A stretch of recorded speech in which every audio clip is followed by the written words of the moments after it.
18h, vous écoutez le 102.3 FM Radio Centre-Ville à Montréal. Ici, Jean-Numa Boudou, c'est le magazine Nos Nouvelles qui est chez vous. On est le mardi 13 novembre 2018. On va vous parler de quoi ce matin? Eh bien, on va vous parler de 30 ans de carrière d'un collègue.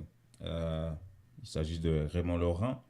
Raymond Laurent qui a célébré les 30 ans de son émission Samedi Midi Inter. C'était en novembre 1988. Il se souvient même de la date et du jour. Vous allez voir ça. On lui a parlé, on fait un bilan et puis on voulait savoir ça serait quoi la suite 30 ans après. Et on a remonté le temps avec Raymond Laurent. On va vous en parler à cette émission. Évidemment, en Haïti, c'est Moïse Jean-Charles qui domine l'actualité depuis son action, héroïque ou stupide. Le mot n'est pas fort parce que tout le monde lui tape dessus là, actuellement pour avoir hissé le drapeau noir et rouge à Vertières et pour avoir descendu le drapeau bleu et rouge en vigueur depuis la Constitution de 1987. Que même ses collègues de l'opposition ne sont pas d'accord avec lui, voire les autres partis, le gouvernement, il y a des réactions un peu partout. Ce qui est clair, c'est que bon, on parle en bien ou en mal de Moïse Jean-Charles depuis 2-3 jours, depuis samedi dernier. Est-ce que c'était ça le but? On ne le sait pas. On parlera du 18 novembre, les challengers qui ont l'impression que le politique est en train de leur damer le pion de la lutte de ce mouvement social pour trouver l'argent de Petro-Caribé. Eh bien, ils sont sortis de leur mutisme un petit peu pour recadrer le mouvement, à savoir que c'est un mouvement pacifique, apolitique, un mouvement social pour demander des comptes à l'État haïtien. On vous parlera de ça et puis on aura justement le drapeau noir et rouge. Est-ce que c'est vraiment le drapeau qu'avait choisi Dessalines? Est-ce que Moïse Jean-Charles est dans le champ complètement avec cette idée-là de drapeau noir et rouge de Dessalines? Eh bien, l'historien Georges Michel viendra nous apporter quelques précisions à ce propos-là. Et entre le local et Haïti, évidemment, il y a toujours François Jean Denis qui nous apporte toutes les informations sur l'immigration. Bougez pas, mesdames, messieurs.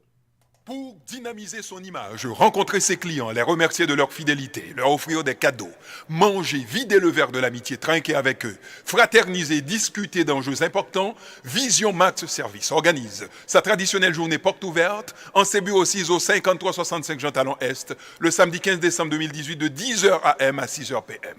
Au menu, 3 conférences sur les thèmes tout savoir sur l'immigration avec François Jean Denis, tout savoir sur les choix de carrière avec l'orthopédagogue et spécialiste Sarah Savoie, tout savoir sur l'intégration avec le docteur Jean Fils-Aimé, ou même qui en visite au Canada, ou même qui c'est étudiant, ou même qui fait une demande d'asile, ou même qui a parents famille dans l'autre pays étranger. Rendez-vous journée porte ouverte, Vision Max Service, son avantage Babak Moustache pour vous. Jour samedi 15 décembre 2018, là prend 10h dans matin pour bout de 6h à souhait. Commanditaire officiel Jimmy Toussaint, conseiller en sécurité financière de chez Industriel Alliance 514 992 31 75. Philippe Gentil, agent immobilier pour vos achats et ventes de maisons, téléphone 514 963 64 23.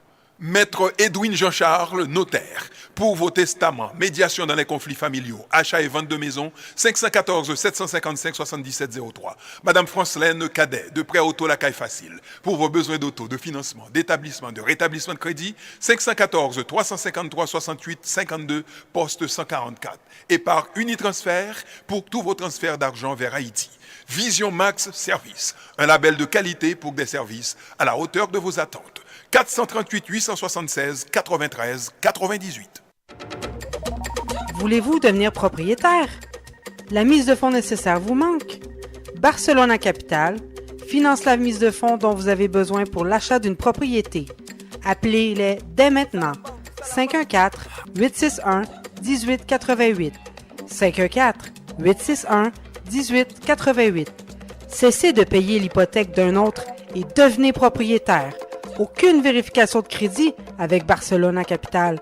Pour en savoir plus, visitez notre site internet www.barcelonacapital.com ou appelez 514-861-1888.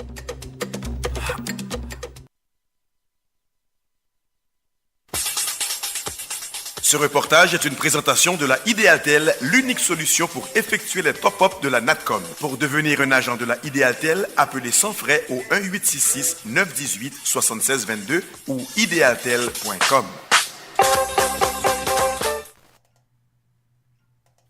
Bon, alors, la première émission que nous avons faite, c'était un mardi 8 novembre 1988.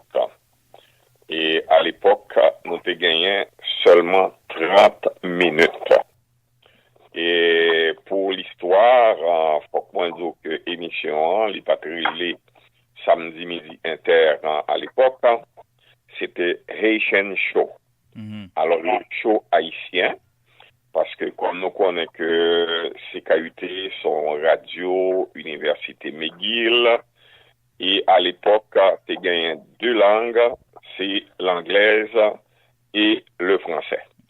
Alors, nous-mêmes, nous sommes obligés à faire émission nous en français, jusqu'à ce que le temps arrive, eh bien, nous avons décidé, mettons notre troisième langue, qui est le créole.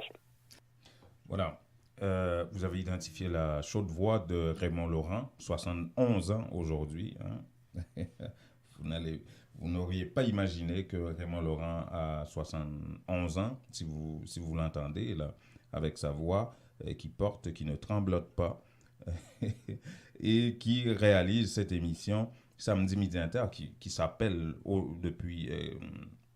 depuis un an plus tard, hein, en tout cas il va l'expliquer, parce que son émission s'appelait Haitian Show avant, sur les ondes de CKUT, une station de l'université, une radio communautaire de l'université McGill, et justement en 1988. Et un an plus tard, Raymond Laurent, est sous les conseils d'un collègue hispanophone qui avait une émission aussi en espagnol sur les ondes de CKUT, il commençait à réaliser son émission en créole pour les Haïtiens d'ici, justement en 1989. Et ça fait 30 ans, depuis 1988, que Raymond Laurent, sans interruption, réalise son émission tous les samedis.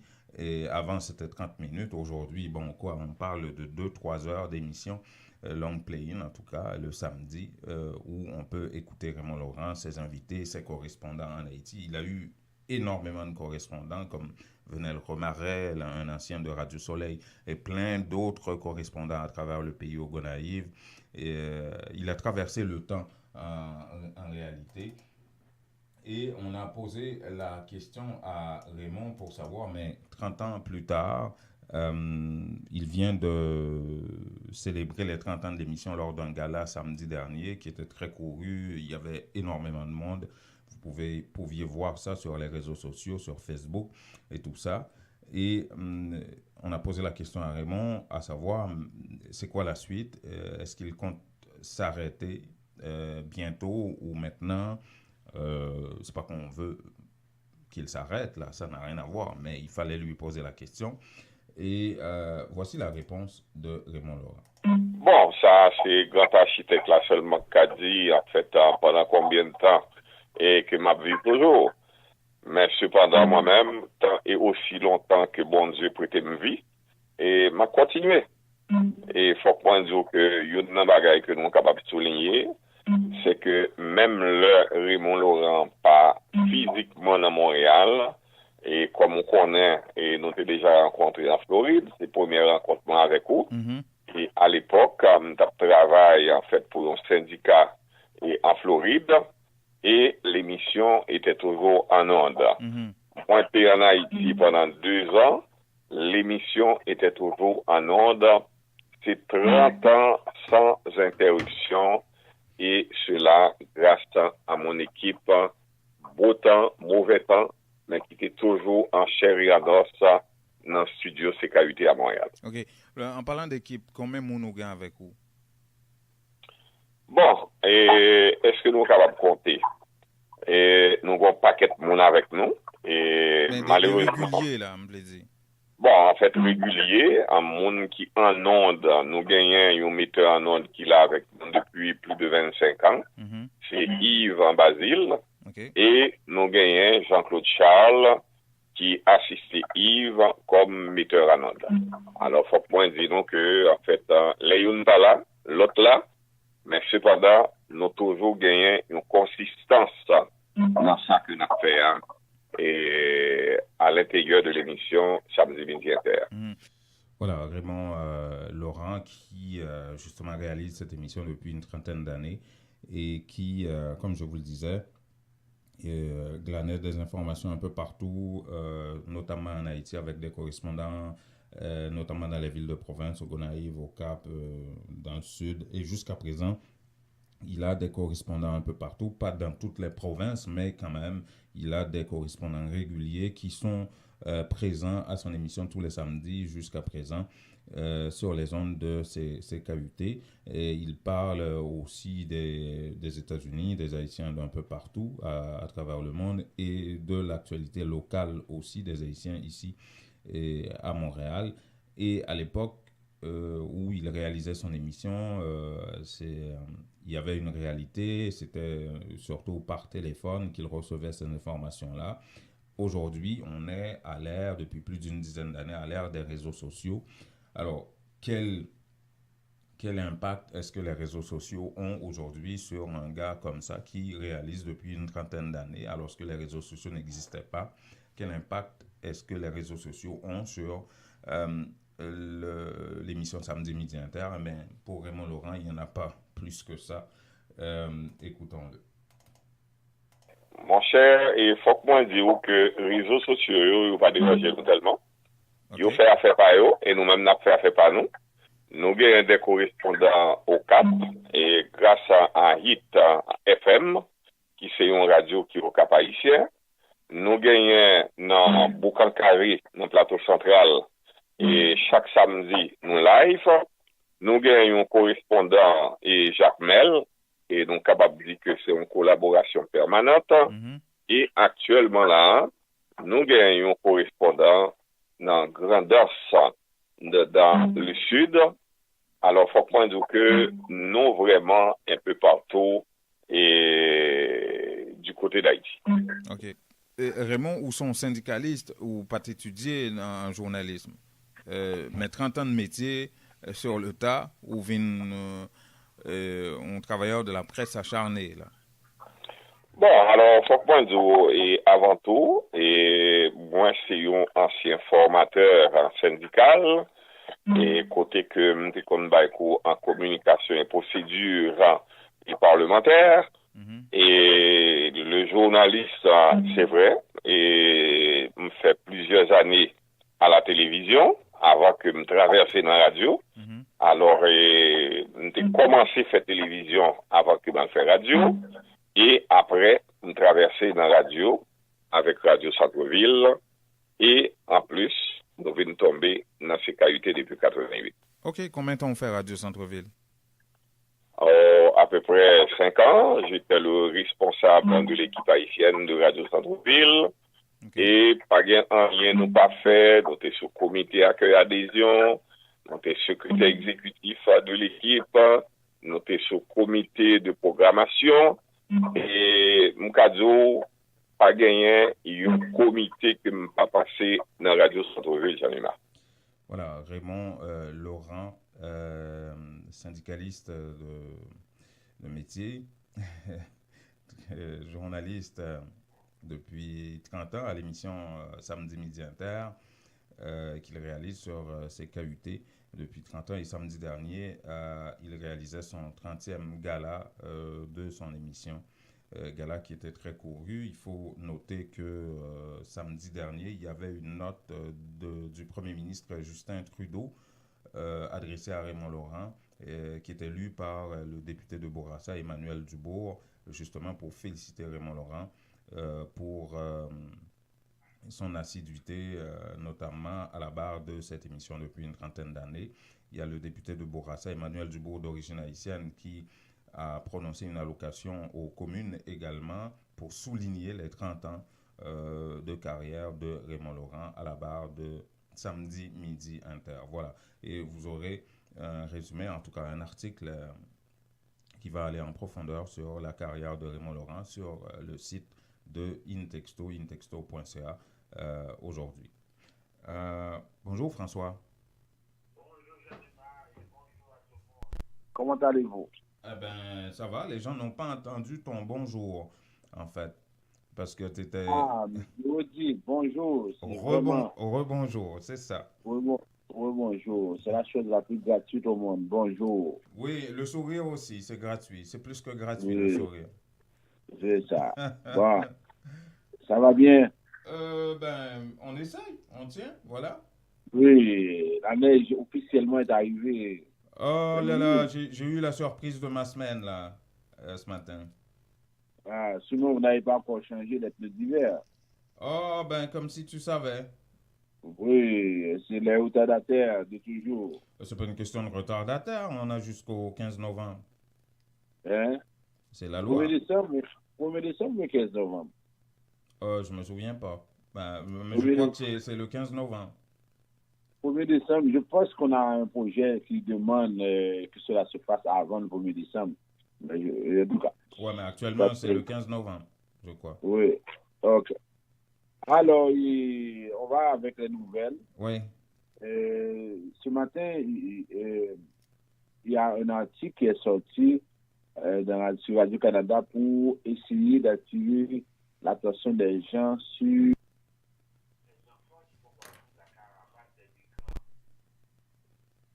Parce que souvent, on oublie ça.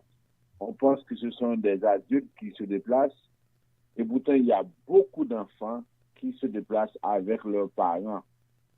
OK. Alors, Oui. dans l'article, on dit que ces enfants sont là, ils ont faim, ils ont soif, ils sont fatigués, mais ils sont déterminés. Ça veut dire qu'on a une dame qui est partie avec, elle s'appelle Glenda Azuzena. Mhm. Elle est partie avec, imaginez, elle a 3 enfants, mais elle est partie avec la plus forte, la plus résistante, la seule capable d'affronter ce pays. Elle a laissé les 2. Ah oui? Oui, elle est partie avec celle qui a 10 ans. OK. En tout cas, ce sont des histoires, à les écouter, ça nous dit C'est la exactement. plus jeune ou l'aînée? Ils l'ont pas Euh, dit? non, c'est pas, c'est la Benjamin. Ah oui, Oui, mais qui est la plus c'est ça. forte? Oui, Wow. c'est ça. Ça veut dire que elle a 10 ans.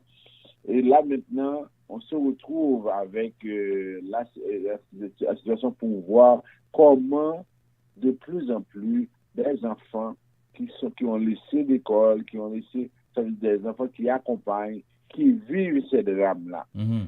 Alors, on dit que on ne peut pas dénombrer, par exemple, le nombre d'enfants pour savoir combien il y en a dans cette caravane-là.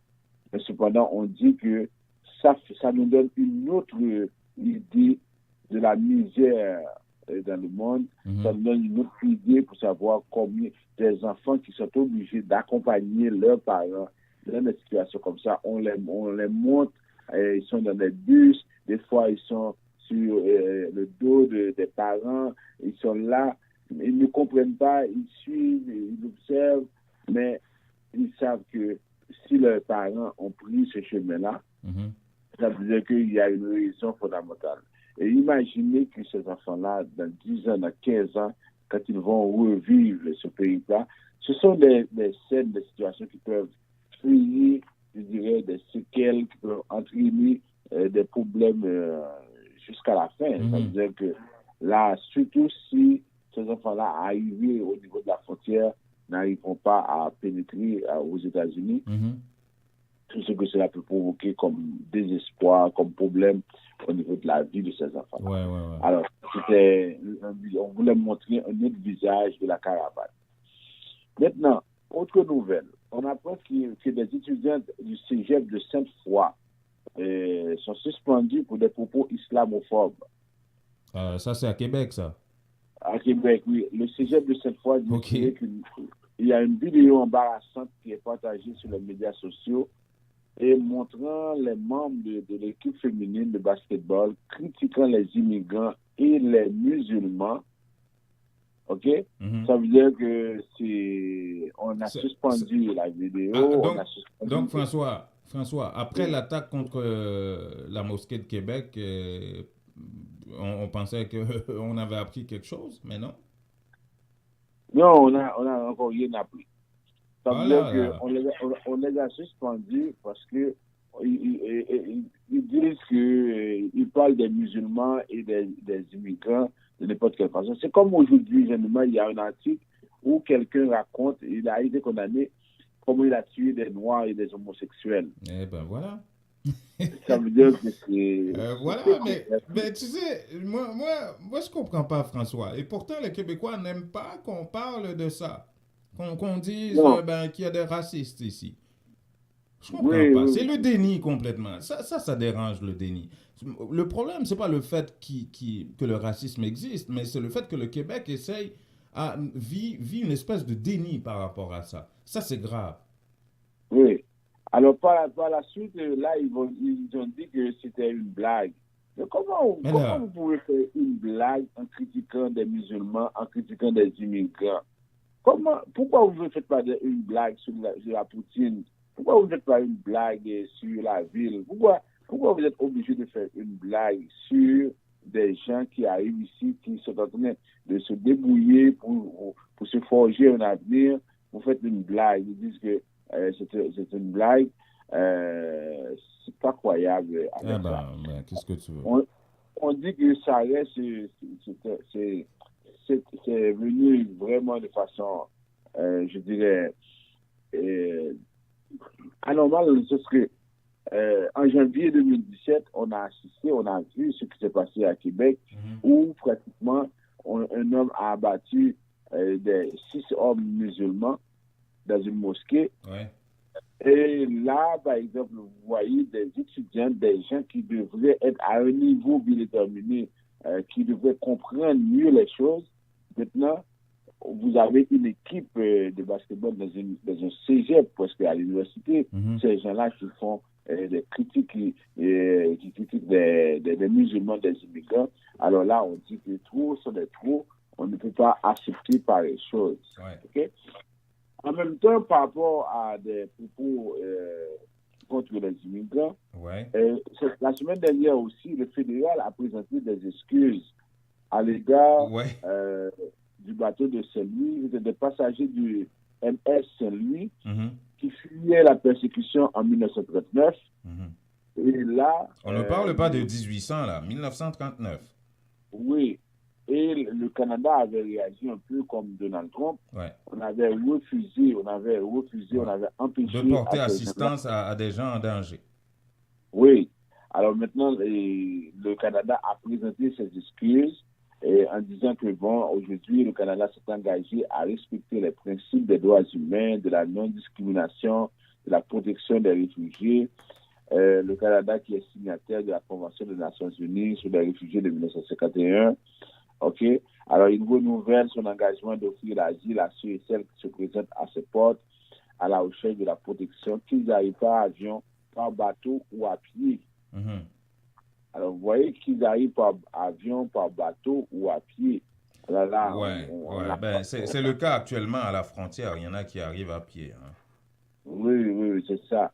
Mais c'est comme on dit à pied, mais en même temps, dans d'autres communiqués, on va préciser que le Canada n'est pas une passoire. Le Canada, les gens ne doivent pas, par exemple, entrer de façon irrégulière ici au Canada.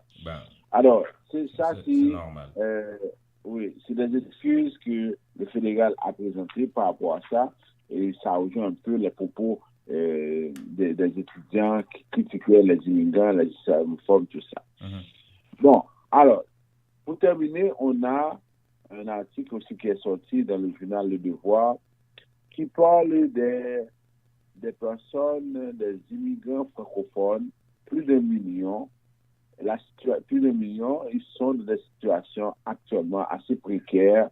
On dit que les Canadiens français, il y en a qui sont au Nouveau-Brunswick, au Maine, ils vivent dans une densité difficile à se représenter. Alors on dit plus de 1 million de Québécois se sont immigrés pour échapper à la misère ils sont aujourd'hui à peu près oubliés. Là, on parle des gens à travers le temps qui ont quitté le Québec pour aller ailleurs. On parle des histoires des Canadiens français en Nouvelle-Angleterre. Et puis, ces gens-là, ils vivent à l'étranger ou bien vivent même ici au pays des situations. Par exemple, quand on dit que les Canadiens français qui sont en Louisiane, qui sont de partout, alors, il dit que, mais finalement, ce sont les mêmes problèmes que les immigrants. Ils vivent les mêmes problèmes parce qu'ils ne se laissent pas assimiler. Ils ne sont pas des citoyens fidèles, ils ne suivent pas, par exemple, certains principes à l'étranger. Alors là, on dit que c'est une situation qui se développe. Des fois, on n'en parle pas, mais les Franco-Américains, les Canadiens français sont souvent aussi exploités, humiliés par d'autres aux États-Unis.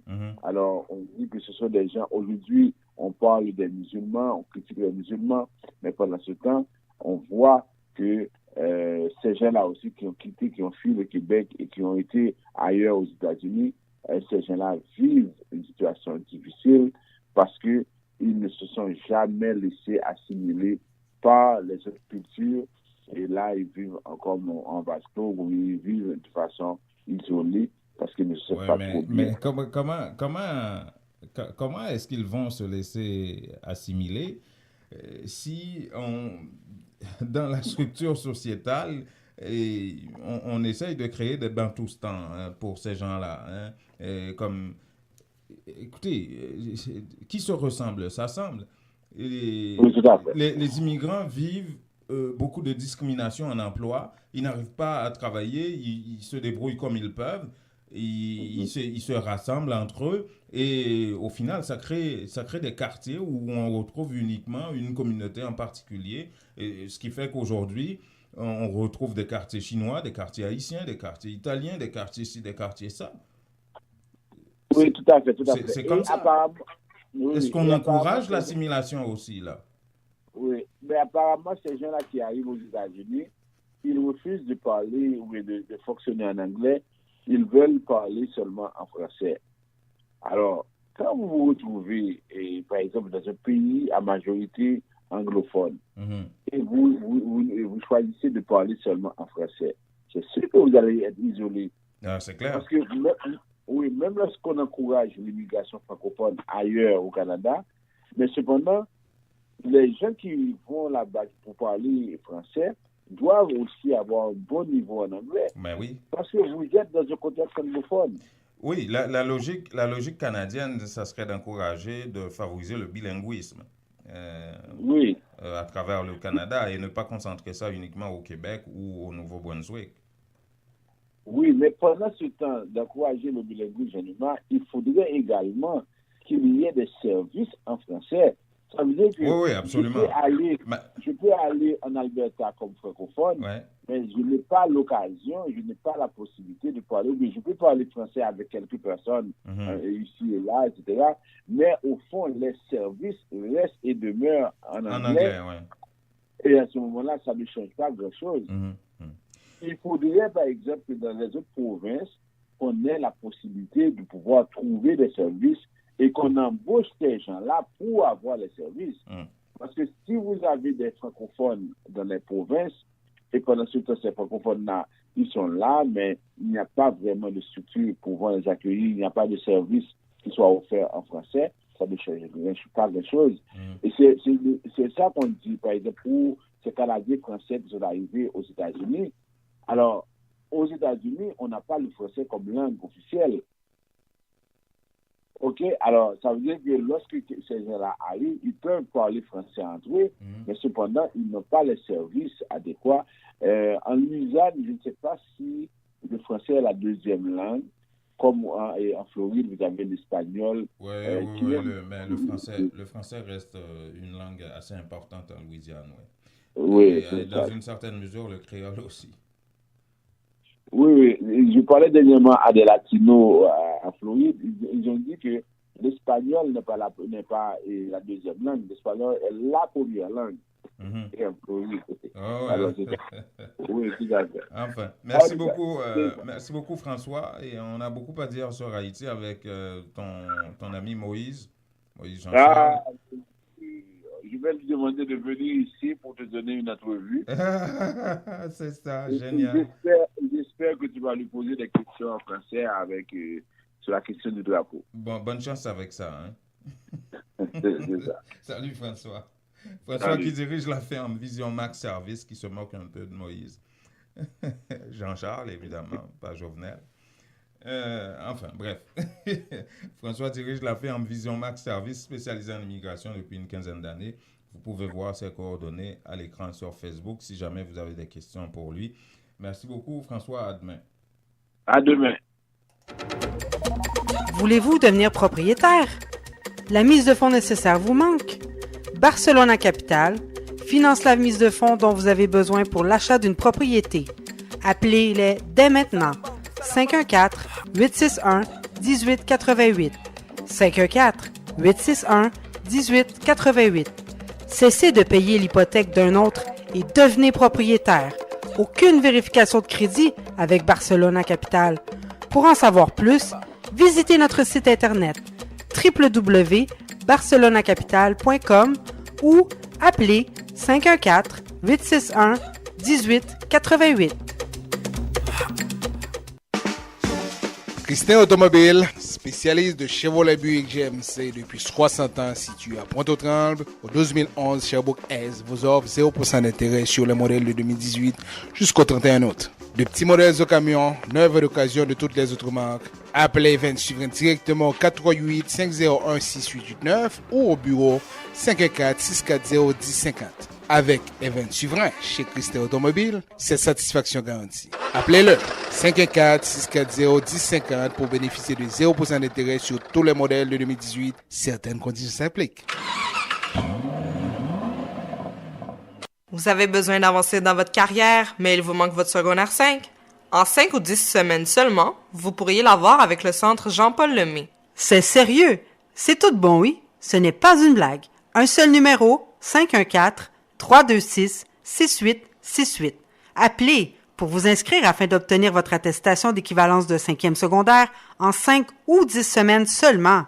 Un seul numéro, 514-326-6868 ou visitez-les au 3735 de la rue Moncelet, coin Rome, à Montréal-Nord. Ou al fait affaire avec une compagnie de green gauche tête bobèche pour régler dossier immigration au Canada pour te faire économie bout de chandelle ou venir plein on prend refus parce que dossier mal préparé, formulaire t'es mal rempli ou même qui te voulait ça me t'es parlé. Tu vois, pour le même genre de dossier, Ti George WhatsApp, Fanny, Madame Joe Facebook et moi-même avions tous obtenu satisfaction pour avoir fait affaire avec Vision Max Service, cabinet spécialisé en immigration. Vous qui rêvez d'immigrer, d'étudier au Canada ou tout simplement de visiter le pays, Vision Max Service. Vous comptez demander un super visa, venir investir ou vous établir en tant que travailleur qualifié. Vision Max Service, un label de qualité. Vision Max Service, c'est le travail de professionnels qui étudient, traitent, suivent votre dossier. Ils vous conseillent, vous encadrent, vous accompagnent dans toutes vos démarches pour des résultats 100% excellents. 273 Lalu, coin Ruelle Vaillant, Port-au-Prince, Haïti. Téléphone 48 20 78 18, 22 09 76 82, Montréal 438 876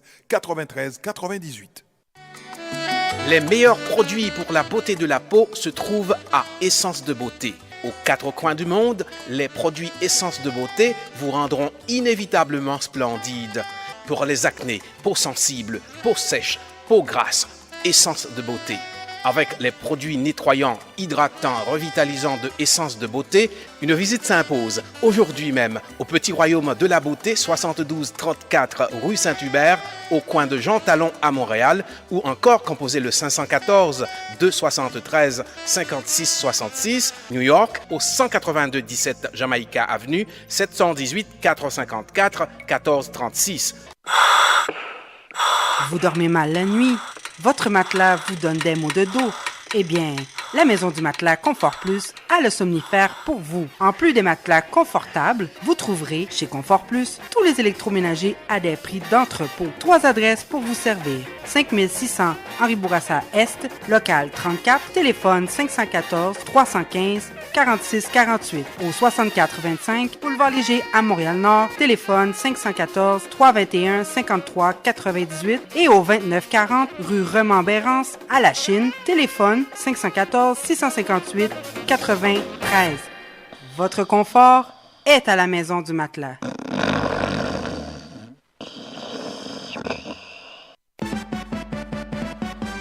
Les temps deviennent de plus en plus difficiles.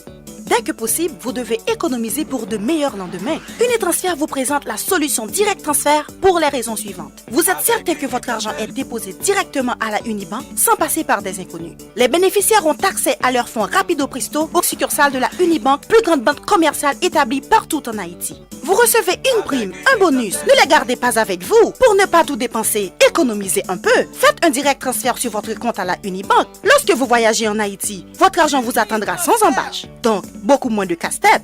Invitez vos parents et amis en Haïti à ouvrir un compte à la Unibank. Il vous sera plus facile de les encourager à économiser. Pour plus d'informations, contactez Unitransfert au 514-852-8648. Unitransfert, nous rapide, nous garantit et puis, moun ba besoin qu'on affaires.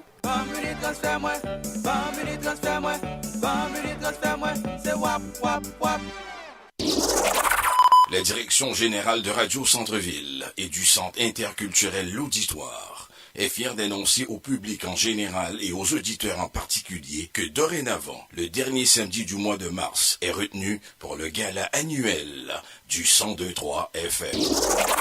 Oui, la vraie soirée de la diversité culturelle à Montréal va enfin avoir lieu. Lusophone, hellénique, hispanophone, anglophone, francophone, arabophone et créolophone se donnent rendez-vous sous un même toit dans une ambiance féerique afin de donner vie à 5 FM, la vraie radio de la diversité au Québec. La fête va être belle.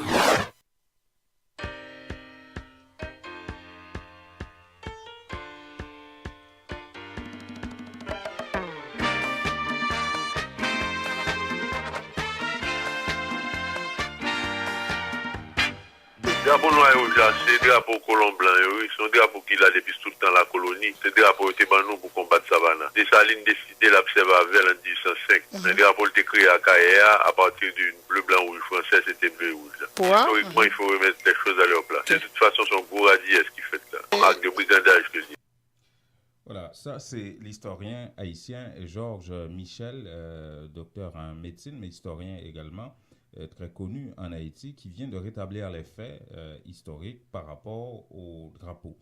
Pourquoi on vous parle de ça? Parce que, justement, samedi dernier, au terme d'une manifestation dirigée par Moïse Jean-Charles de la plateforme Petite Dessalines, au Cap-Haïtien, il s'est rendu à Vertières. Vous savez ce que ça représente dans l'histoire, dans la bataille pour l'indépendance d'Haïti, Vertières, dans le nord.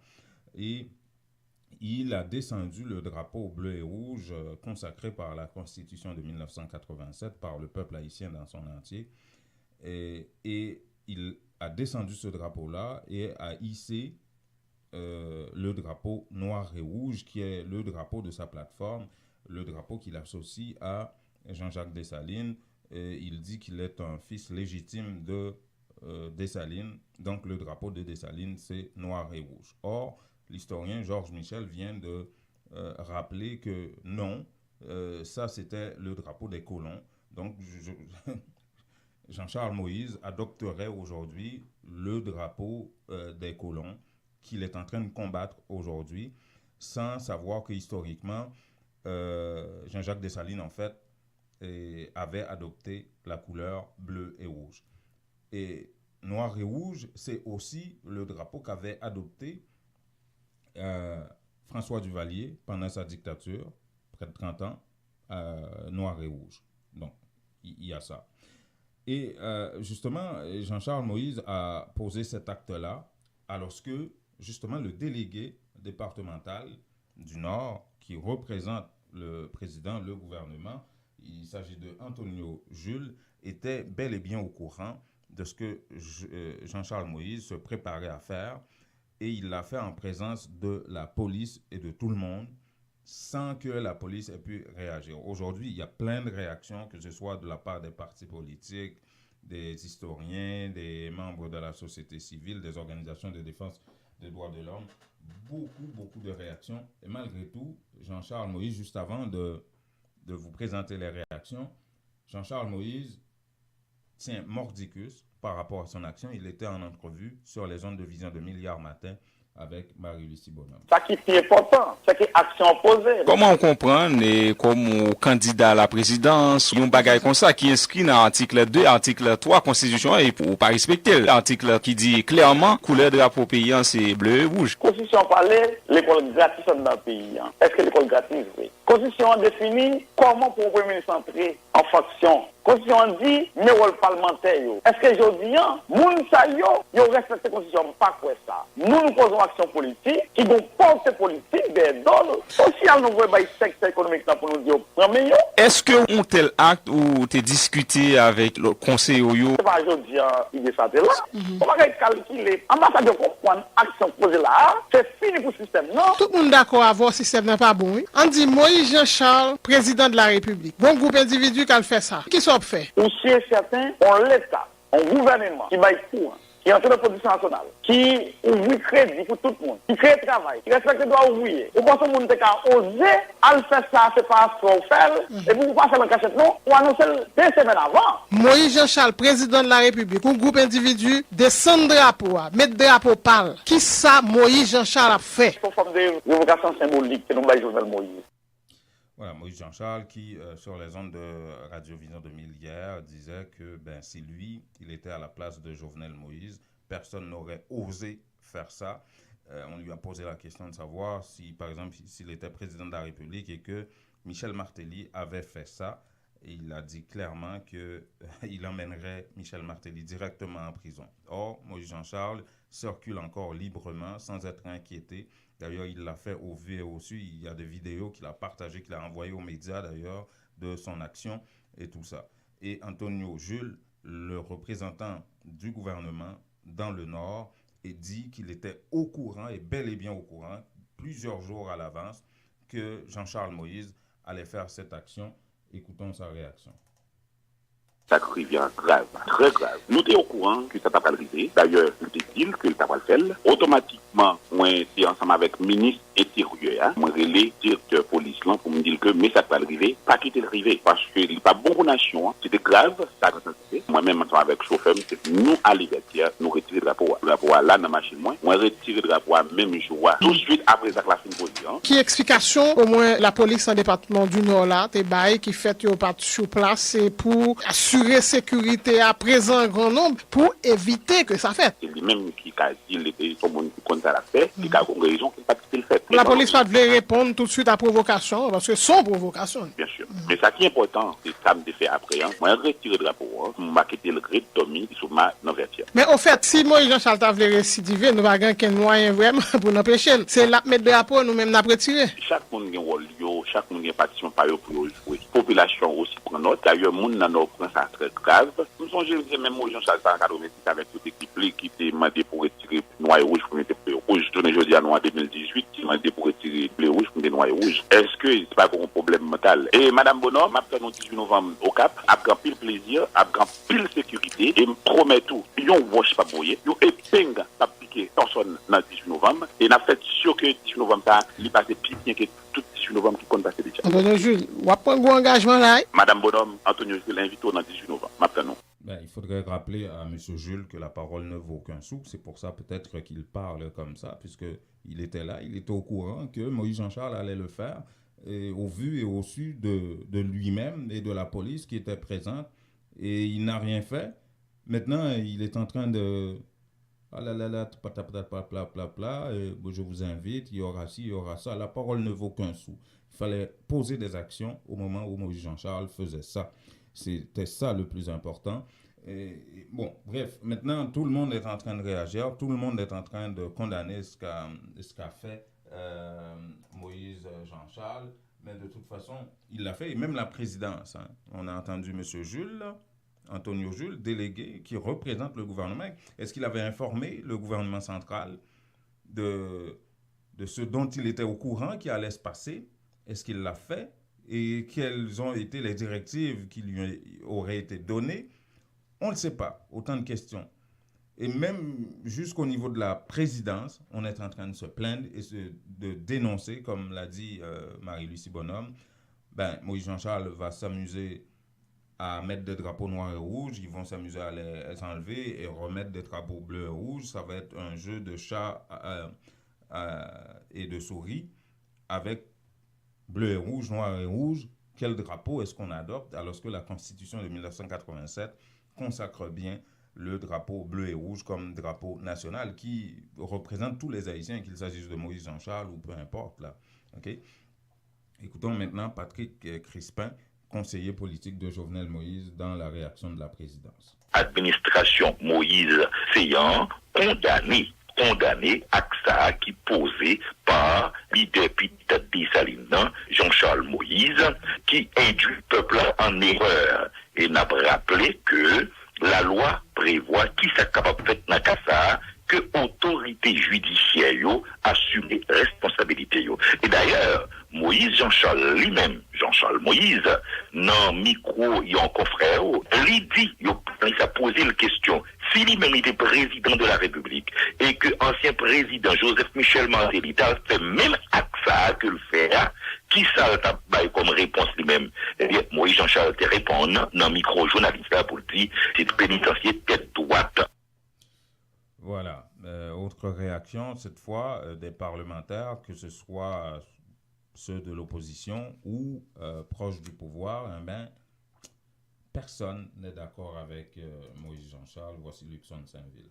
Tim Sorblé, on est levé, là, les descendent de la drapeau bleu et rouge, là, parce que le c'est de la drapeau noir et rouge, là, je pense que ça, c'est un scandale qui est intolérable. Il est intolérable, d'autant plus que il n'est pas venu seulement d'un simple citoyen, d'un monde qui était un législateur à un certain moment. Je dis, nous connaissons nos démocraties. Nous connaissons le pays à divisé en 3 républiques, côté de gagné le nord, le sud et l'ouest. Mais nous pas dans période, ça encore, c'est période révolue. Le député Printemps Bélisaire, opposant farouche au pouvoir en place, condamne lui aussi l'agissement du leader de la plateforme Petite Dessalines.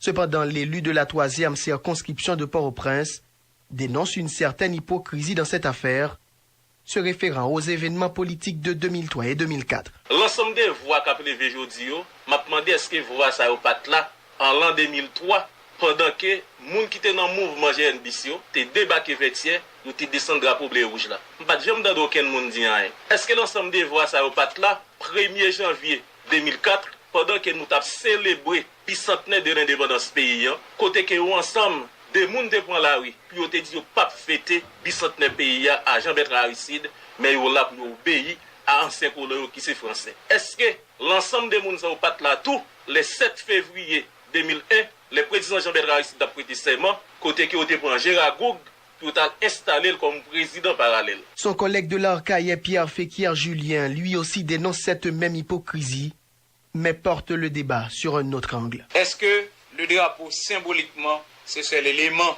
de Dessalines de transmettre nous avec les généraux? Non, le drapeau accompagné avec un ensemble d'éléments. Mais nous-mêmes, nous, plus été attachés à un grand mouvement qui était fait à la carrière le 17-18 mai 1803.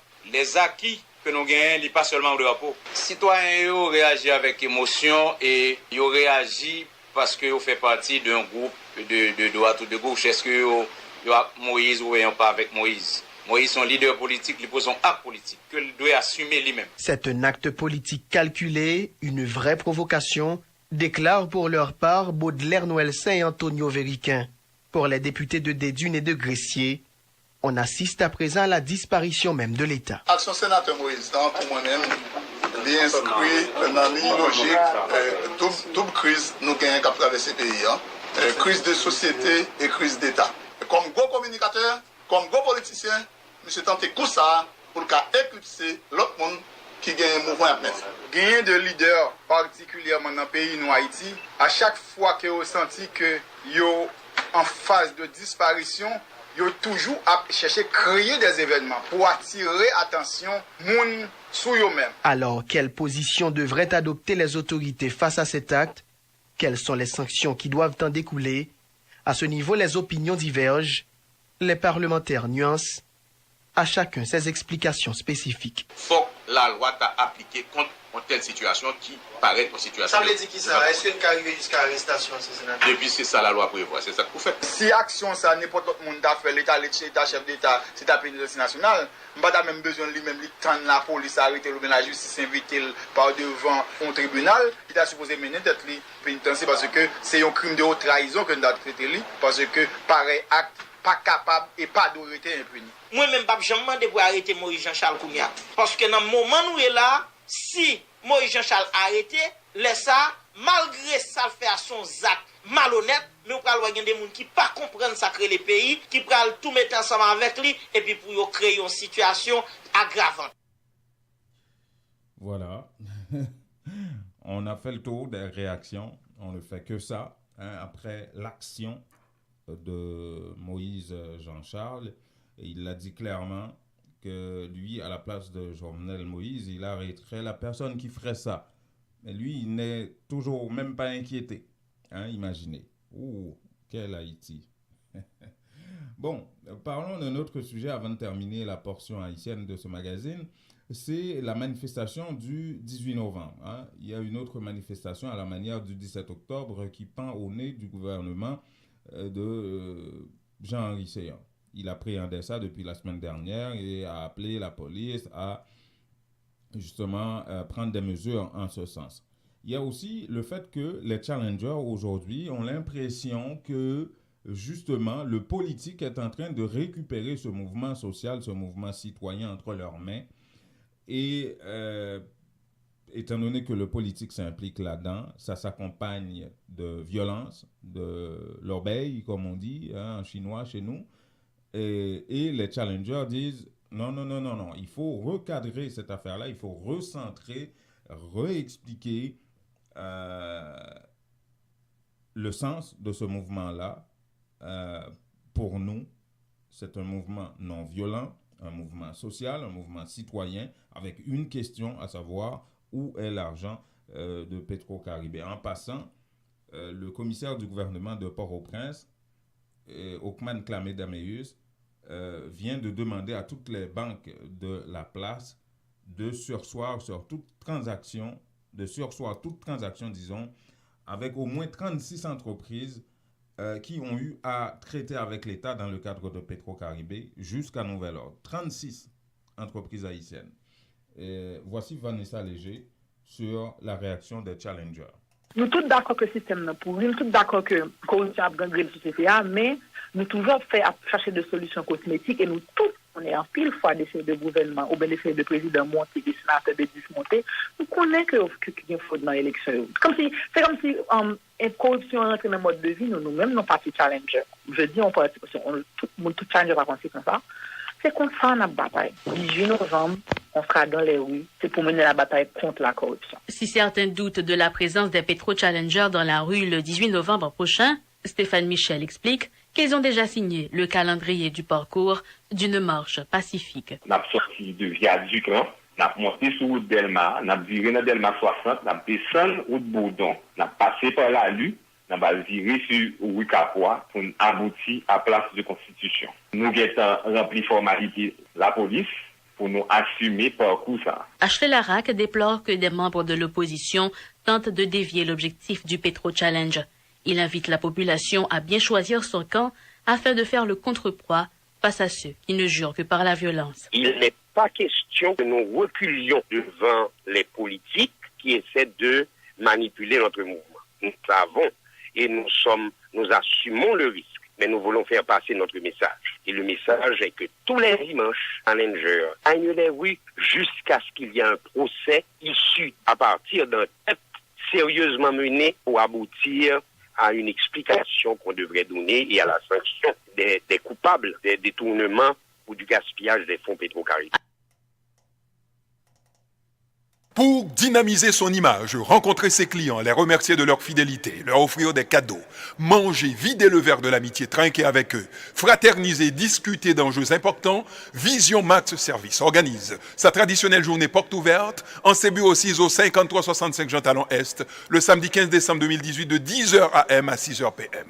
Au menu, 3 conférences sur les thèmes tout savoir sur l'immigration avec François Jean-Denis, tout savoir sur les choix de carrière avec l'orthopédagogue et spécialiste Sarah Savoie, tout savoir sur l'intégration avec le docteur Jean Fils-Aimé, ou même qui en visite au Canada, ou même qui c'est étudiant, ou même qui fait une demande d'asile, ou même qui a parents famille dans l'autre pays étranger. Rendez-vous journée porte ouverte, Vision Max Service, son avantage Babak Moustache pour vous. Jour samedi 15 décembre 2018, là prend 10h dans matin pour bout de 6h à souhait. Commanditaire officiel Jimmy Toussaint, conseiller en sécurité financière de chez Industriel Alliance 514 992 3175. Philippe Gentil, agent immobilier pour vos achats et ventes de maisons, téléphone 514 963 64 23.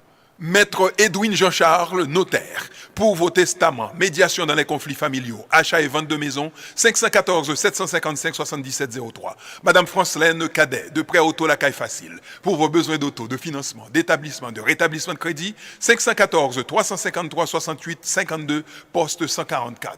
Et par Unitransfert, pour tous vos transferts d'argent vers Haïti. Vision Max Service, un label de qualité pour des services à la hauteur de vos attentes. 438 876 93 98. Voulez-vous devenir propriétaire? Voilà, c'est la fin de cette émission, mesdames, messieurs. Merci de l'avoir suivi.